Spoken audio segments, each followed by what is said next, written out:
윤석열과 김용현의 사전모의 의심이 계속해서 드는 가운데 생중계에서도 포착 못했던 기이한 장면이 눈길을 끌고 있습니다. 김용현이 실탄 지급 안 했다고 발언하자 윤석열이 고개를 끄덕였다고 합니다. 마치 공감하는 것처럼 말입니다. 실제로 윤석열이 어제 헌법재판소 탄핵심판 변론 기일에 출석해 증인으로 나온 김용현 전 국방부 장관과 대면했죠. 비상계엄 5일 만인 지난달 8일 김 전 장관이 검찰에 자진 출석했다가 체포된 후 46일 만의 만남인데요. 윤석열은 김 전 장관의 증인 신문을 들으며 중간중간 고개를 끄덕였고 직접 신문에도 나섰습니다. 대부분 무표정을 유지했지만 김 전 장관의 진술을 바로잡으면서 미소를 띠기도 한 것으로 파악됐습니다. 심지어 김 전 장관을 우리 장관, 장관님이라고 부르며 직접 증인 신문에도 나섰습니다. 이게 피의자들의 태도라고 할 수 있습니까? 윤석열은 지난 21일 3차 변론 기일 때와 같은 붉은 넥타이의 정장 차림으로 이날 오후 1시 58분쯤 헌재 대심 판정에 등장했습니다. 김건희 라인인 김성훈 경호처 차장도 동행했습니다. 자리에 앉은 윤 대통령은 서류를 자세히 들여다보면서 중간중간 메모를 하고 옆자리에 앉은 송진우 변호사와 수시로 귓속말을 나눴습니다. 윤석열은 김 전 장관이 국회에 최초 투입한 특전사는 280명이라며 실탄을 휴대하는 건 개인에게 지급하는 방안이 있고 대대급에서 통합 보관하는 방안이 있는데 비상계엄 당시에는 안전 때문에 개인에게 지급하지 않고 통합 보관했다고 말하는 지점에서도 고개를 끄덕이면서 발언을 들었습니다. 김 전 장관에 대한 증인 신문이 이어지자 윤석열은 김 전 장관 쪽으로 몸을 향한 채 미간을 살짝 찌푸리고 발언에 집중하는 모습을 보였습니다. 김 전 장관이 윤석열의 평소 발언을 소개하며 민생 관련, 경제 살리기 관련해서 제대로 작동만 되면 국민의 삶이 훨씬 좋아질 텐데라며 비상대책을 강구했다고 말하자 윤석열은 재차 고개를 끄덕이기도 했습니다. 김 전 장관이 국회의사당 본관에 특전사 인력이 몇 명이나 들어갔느냐는 질문에 280명이 질서 유지를 위해 들어갔다고 답하자 윤석열은 본관에 들어간 숫자라며 회의장이 아니라라고 정정하면서 미소를 띠기도 했습니다. 보기만 해도 역겹습니다. 국회 측 재반대 신문이 끝나자 윤석열은 제가 직접 신문하겠다고 나섰습니다. 윤석열은 김 전 장관을 향해 포고령과 관련해 12월 1일 또는 2일 밤에 우리 장관께서 제 관저에 들고 온 걸로 기억한다며 실현 가능성, 집행 가능성은 없는데 상징성은 있으니까 놔둡시다 했는데 전공에 관련 내용을 왜 집어넣냐 웃으면서 얘기를 하니 이것도 계몽 측면에서 뒀다고 해서 놔뒀다. 그 상황을 기억하고 계시냐고 말했습니다. 이에 김 전 장관은 말씀하시니까 기억난다고 화답했습니다. 누가 봐도 짜고 치는 고스톱 아닙니까? 사전 모의가 없더라도 윤석열의 표정, 말투에서 어떻게 대답하라는 취지가 충분히 드러나고 질문 자체가 유도하는 질문입니다. 어떻게 이럴 수가 있냐는 겁니다. 헌재가 이런 역겨운 모습들을 안 좋게 평가할 것이라 믿고 있습니다. 실제로 김용현이 답변을 거부하자 이 또한 부정적으로 봤습니다. 윤석열과 그 오른팔들 모두 이 세상이 얼마나 냉정하고 무서운지 똑똑히 체감할 수 있도록 강력하게 처벌해야 한다고 생각하신다면 구독과 좋아요로 여러분의 민심을 표현해 주십시오. 그런데 휴정 직전에 의원이 아니라 요원 빼내려 한 거다라는 그런 김용현 전 장관 측의 반응도 있네요. 예, 뭐 이런 얘기를 했는데 네. 곽종근 특전사령관이 사실 계엄 직후부터 그런 증언하지 않았습니까? 김용현 장관이 국회의원 빼내라고 지시를 했다. 네. 뭐 이런 얘기 계속했던 거 기억하실 겁니다. 양심 고백성 발언을 저희도 여러 차례 보도해드렸습니다. 그렇습니다. 그런데 여기에 대해서 이렇게 얘기를 했네요. 김 전 장관이 의원 빼내라 했죠? 라고 물으니까요. 그게 아니라 요원 빼내라고 했죠. 의원이 아니라 요원, 아마도 뭐 국회에 투입된 요원이라든가 이렇게 의미하는 것 같은데 요원 빼내라고 한 거를 지금 잘못 받아들이고 잘못 얘기가 돼서 전달되고 있는 것 같다. 이런 취지로 지금 증언했습니다. 네, 이 부분도 글쎄요. 제2의 뭐 바이든 날리면 그런 것처럼 전 국민에게 듣기 평가를 실시하는 그런 상황이다라고 평가도 나올 것 같은데 의원 빼내라라고 했다라는 곽종근 전 특전사령관의 양심 고백 발언에 대해서 당시 대통령이 의원이 아니라 요원 빼내라고 했다라는 지금 계속해서 발언 내용들이 좀 들어오고 있습니다. 김용현 전 장관이 증인 선서를 했고 그리고 피청구인 즉 윤 대통령 측의 이동현 변호사가 질문을 했는데 어떤 질문했는지가 좀 들어오고 있네요. 예, 그 윤 대통령에게 12.3 비상계엄 선포를 건의한 것이 맞느냐 이런 질문부터 시작을 했고요.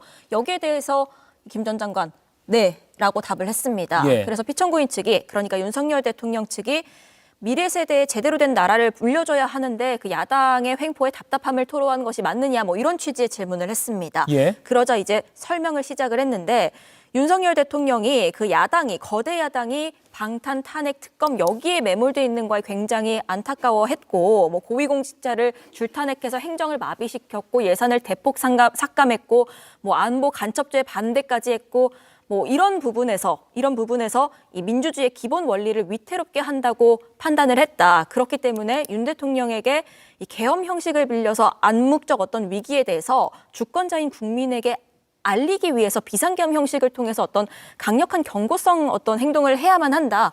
뭐 이렇게 좀 주장을 하고 있는 것으로 보입니다. 아하, 다시 한번 정리해드리겠습니다. 그러니까 피청구인 측, 윤 대통령 측 변호인이 김용현 전 장관 상대로 한 첫 질문이 12.3 비상계엄 선포에 대해서 이런 질문을 먼저 했군요. 윤 대통령에게 증인이 김용현 전 장관이 비상계엄 선포를 건의했냐라고 하니까 네라고 먼저 대답했습니다. 자신이 먼저 건의했다라고 했고 저기 합참 차장님하고 드론 사령관님 들어가시고요. 예.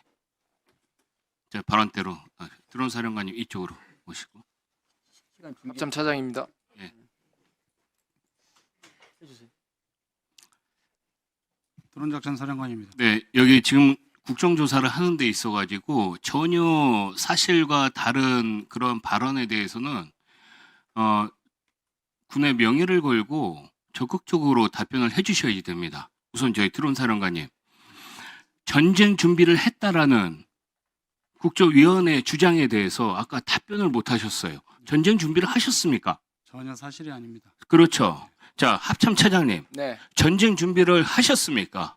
전혀 하지 않았습니다. 자, 그러면은 그런 질문이 나왔을 때 바로바로 그런 부분, 이거 엄청난 파장을 일으킬 수 있는 그런 질문과 답변이에요. 근데 전쟁 준비를 했다라고 말씀을 하시는데 답변을 안 하시면 어떡합니까? 아무리 만약에 그렇다 치더라도 위원장님한테 답변할 시간을 달라고 해가지고 우리 군은 전쟁 준비를 한 적이 없다라고 정확하게 말씀을 해주셔야지 되지 않겠습니까? 예, 알겠습니다. 들어가십시오. 자, 다음은 저기 곽정근 특전사령관님.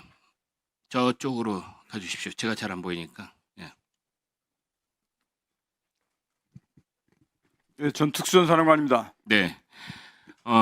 제가 이번 이제 국정조사를 하면서 가장 많은 그 연락을 받았던 부분은 그래도 우리나라 대한민국의 삼성 장군이 이렇게 말이 바뀌어서야지 되느냐. 정말 실망스럽다. 군 명예가 뭐가 되느냐. 이런 말씀 많이 들었습니다. 자, 다시 한번 이제 제가 한번 하는 거 한번 들어보십시오. 예, 먼저 첫 번째, 유리창을 깨서라도 들어가라는 대통령 지시에 항명했다고 주장했더니 맞습니까? 항명한 거 맞죠? 예. 그렇게 12월 말씀하셨으니까? 10일 국방위 예, 때, 예. 자, 근데 현장에서는요, 곽 사령관이 그렇게 하라고 지시했다는 증언이 많습니다. 자, 두 번째, 국방위에서 국방위 12월 10일이죠. 그때 해가지고 공포탄이라는 단어조차 들어본 적 없다. 이렇게 말씀하신 적 있으시죠? 속기록이 있는데요. 공포탄 사용을 말씀하시는 거지 예. 공포탄 자체를 얘기하는 건 아닙니다. 예. 근데 계엄사령관에게는 공포탄이나 테이저건을 사용을 직접 건의한 사실이 밝혀진 것도 아시죠? 그거 지난번에 설명을 한번 예, 제가 좀 시간 드릴게요. 예. 자, 세 번째는 이게 그 부당한 지시에 어쩔 수 없이 이게 그렇게 응했다라고 이렇게 계속 말씀을 하시면서 실제로는 불순분자라는 단어가 있으면서 적극적으로 작전을 지시를 했습니다. 자, 이런 부분에 대해서 한 말씀 하시고요. 제가 뭐 지금 여기 말씀드린 거에 제가 말씀드리는 이유는 아시죠? 우리 그래도 대한민국 삼성 장군이 자꾸 말이 달라지는 것에 대해서 얼마나 큰 실망감이 크겠습니까? 그 말이 달라진다는 것은 인정을 하십니까? 말이 달라진다고 말씀드린 부분들은 제가 인정할 수 없고 그거 시간을 주시면 조금 설명을 예, 설명 한번 드리시고요.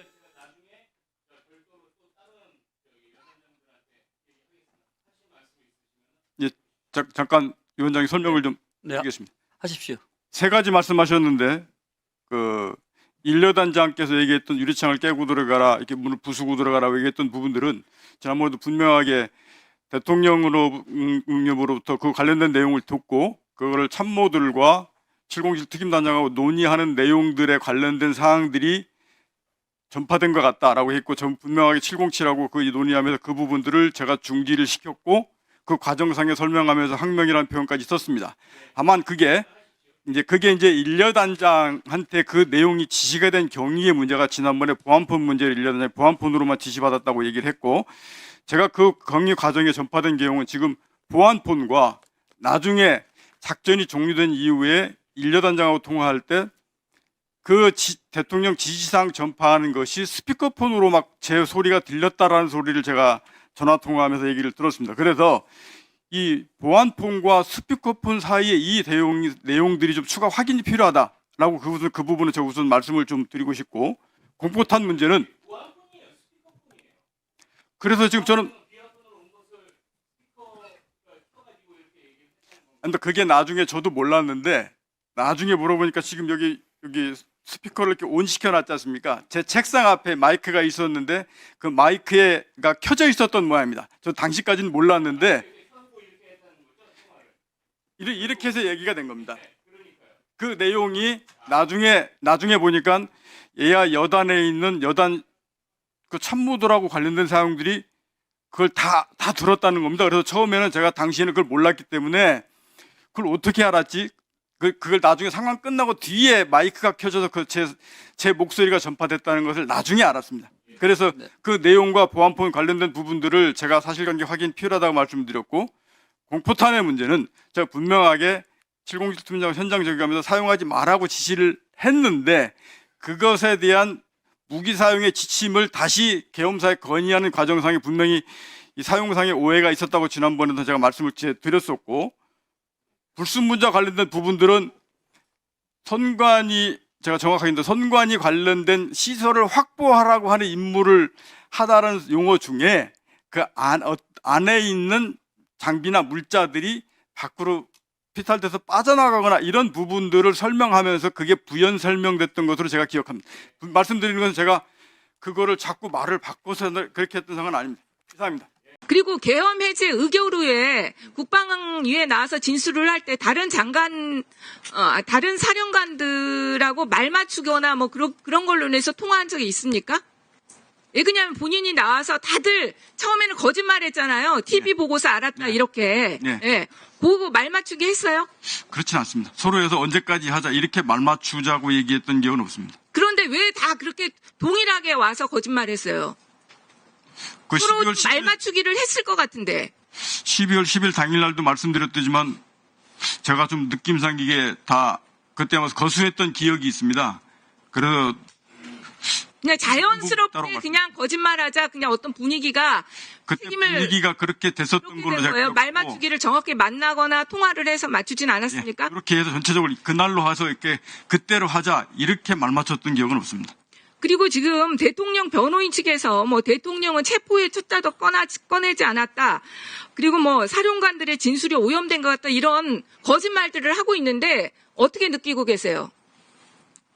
저는 오늘도 말씀드렸듯이만 지난번 국방위 때 말씀드렸듯이 그 2차 때 지시받은 사항들은 분명히 사실 그대로 말씀드렸습니다. 아니 이런 대통령의 변호인들의 이런 거짓말을 하고 있잖아요. 사실 거짓 주장을 대통령이 사실 윤석열이 지금 거짓말하고 있지 않습니까? 자신은 이런 지시를 내린 적도 없고 체포의 채조도 꺼나지 않았다 이런 거짓말을 하고 있습니다. 그것에 대해서 어떻게 느끼는지 얘기를 해보라는 거예요. 저는 사실대로 말하고 싶습니다. 왜 그렇게 얘기하는지 모르겠는데 저는 분명하게 사실대로 말하고 있습니다. 대통령이 너무 비겁한 거 아닙니까? 본인이 지시하고 이런 거짓말하는 거. 비겁하다고 느끼시죠? 그 부분은 평가하지 않겠습니다.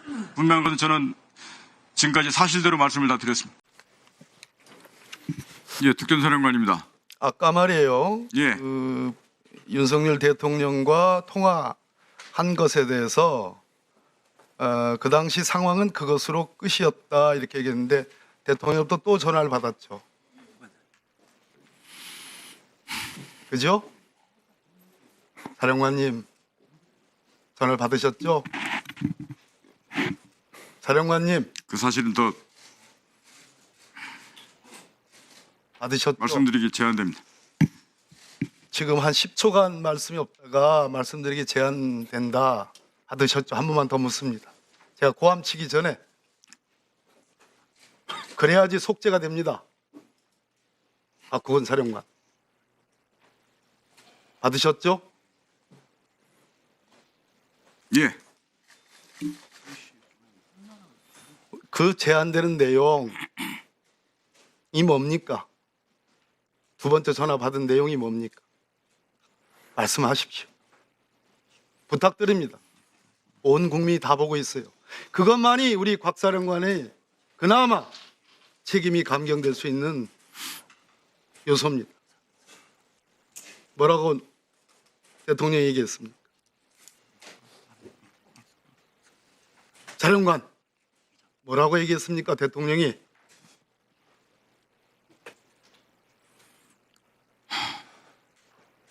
말씀드리기 제한됩니다. 사령관 한 번만 더 부탁합니다. 두 번째 전화 왔을 때 뭐라고 했습니까? 말씀드리기 제한됩니다. 그 시간 두 번째 전화 왔을 때 어디까지 가셨습니까? 사령관은 어디까지 가셨다는 게 어디 있었습니까? 전투 통제실에 있었습니다. 들어가십시오. 책임이 별로 가벼워질 것 같지 않아요. 그러나 대통령의 또 다른 전화를 받았다는 점은 평가합니다. 들어가세요. 정보사령관 나와봐요. 문상호 정보사령관. 시간 좀 끊어주세요. 예, 정보사령관입니다. 아까 야간에 임무를 줄 수 있다 그래서 대기하고 있었다고 그랬잖아요. 예, 그렇습니다. 중앙선관위 서버에 정보사 요원들이 들어갔죠.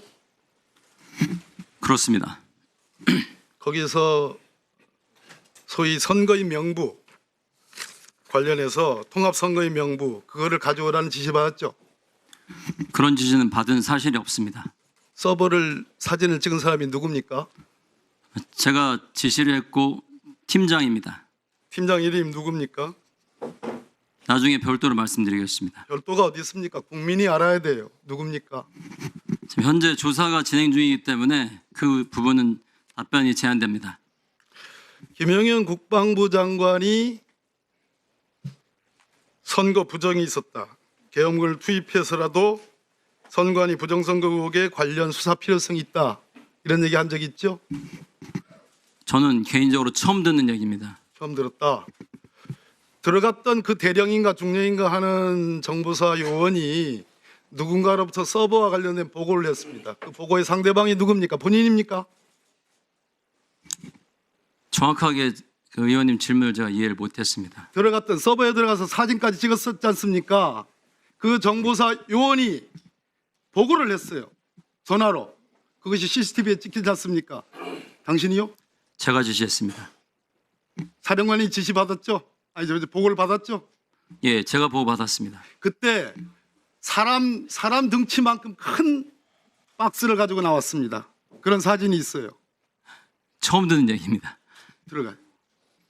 별로 개전의 정이 없구만. 방첩사 1처장 나왔어요.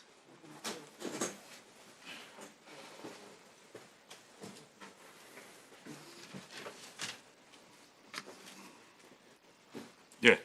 1처장 날 봐요. 예. 대통령이 부정선거 의혹에 대해서 관심을 갖고 있다는 건 알고 있죠? 그거는 좀 모릅니다. 몰라. 예. 제가 아까 합수본부 이런 얘기를 했죠? 그렇습니다. 합수본부가 구성이 됐습니까? 구성되지 않았습니다. 안 왔죠? 네. 계엄사령부 직전령에 의하면 합수본부를 둘 수 있다. 비상경이 발동되면. 그리고 대통령이나 장관이 계엄사령관의 추천을 받아서 합수본부장을 임명할 수 있다. 알고 계시죠? 알고 있습니다. 1979년 소위 그 쿠데타, 그 비상계엄 때 계엄공고 5호로 합동수사본부 설치 이렇게 되어 있습니다. 계엄사령부 내 합동수사본부를 설치 운영한다. 계엄법 16조에 규정된 범죄 및 포고령 위반 사범에 대한 수사를 목적으로 하는 겁니다. 알고 있죠? 지금 말씀하신 그 노행에 대해서는 제가 구체적으로 인식하고 있는 건 우리나라 장군들은 예. 도대체 우리나라 고위급 장교들은 헌법과 법률과 과거 역사에 대해서도 아무것도 몰라. 그러니까 이런 나쁜 짓을 하는 거예요. 응? 자, 법무관들이 맹렬하게 영웅적으로 반대를 했어요. 그죠? 법무관들 반대했습니다. 그래서 태업을 한 거예요. 그죠?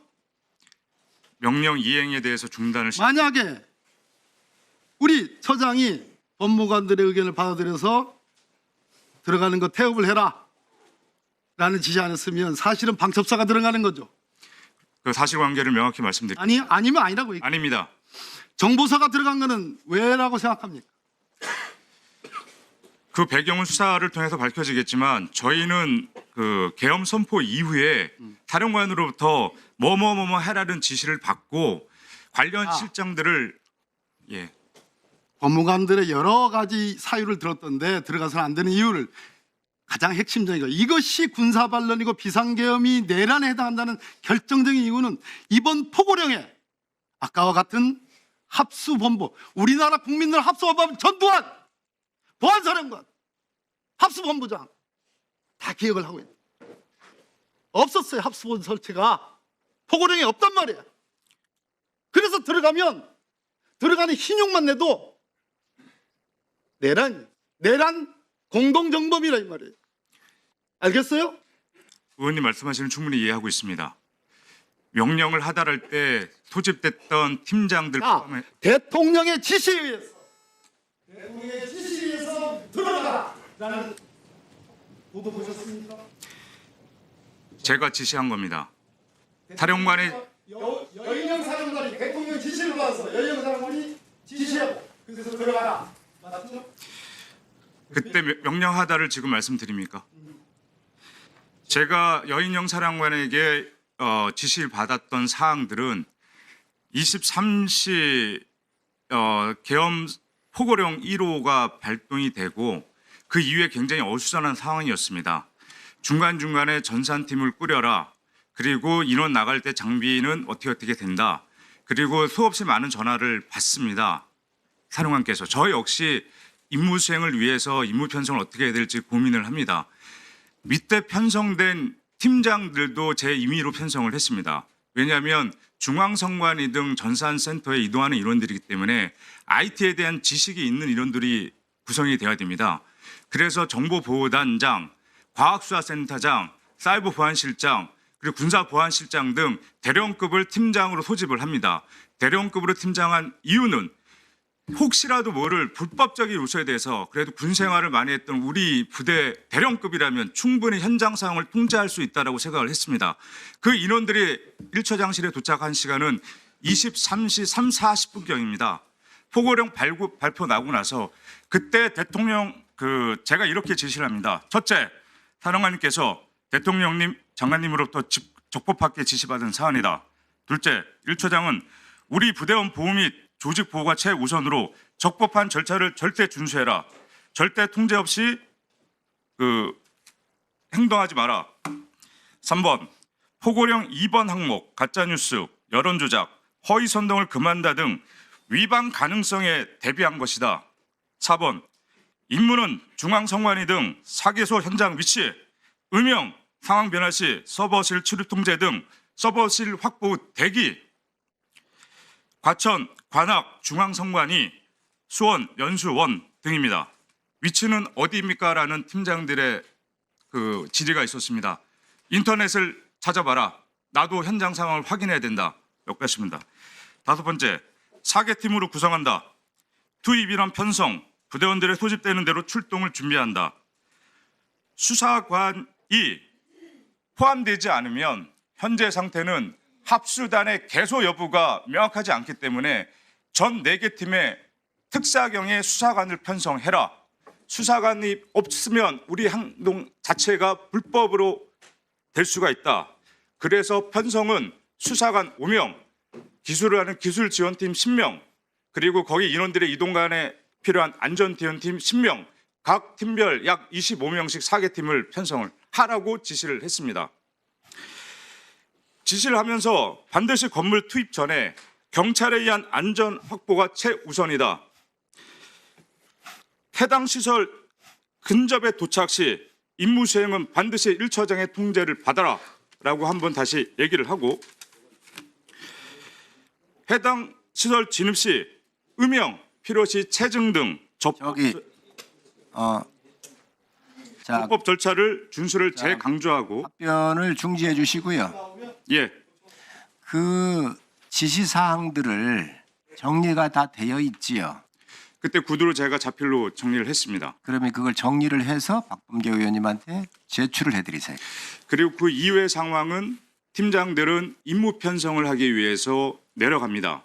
그리고 저는 법무실로 올라가고, 법무실 올라갔을 때 법무실장 등 7명의 법무관들이 있었고, 그 인원들 대상으로 하나 제가 문제 제기를 한 상황입니다. 자, 됐어요. 여기까지입니다. 그러니까 그 상황을 정리를 해서 타임별로 정리를 해서 박범계 의원님한테 제출하시기 바랍니다. 아셨죠? 알겠습니다. 예. 윤석열 탄핵이 끝까지 완결되고 윤석열과 김건희가 쓴 혈세도 전액 강제 회수해야 한다고 생각하신다면 구독과 좋아요 부탁드립니다. 여러분의 민심이 표현되어야 할 때가 됐습니다. 시사 24시가 24시간 365일 여러분과 함께 싸우겠습니다.